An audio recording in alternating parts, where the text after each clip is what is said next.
হলুদ ছাড়া খিচুড়ি? হ্যাঁ, আপনারা ঠিকই শুনেছেন।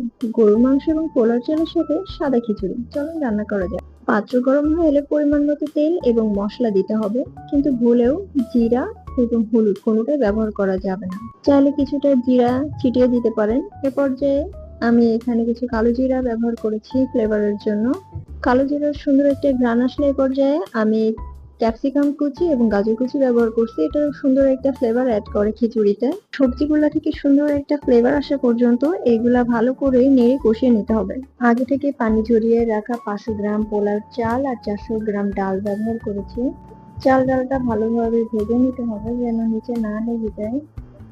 এ পর্যায়ে কিছুটা লবণ দিয়ে নেবেন আর যতক্ষণ না পর্যন্ত সুন্দর একটা ঘ্রাণ আসছে ততক্ষণ পর্যন্ত নাড়তে থাকবেন। খিচুড়ির স্বাদটা আসলে মুখে লেগে থাকার মতো হয়েছিল। তো এ পর্যায়ে আমি কিছুটা গরম পানি ব্যবহার করেছি। আমি পানির পরিমাণটা একটু বেশি দিয়েছি। আমার খিচুড়িটা নরম পছন্দ। আপনারা পরিমাণ মতো দিয়ে নেবেন।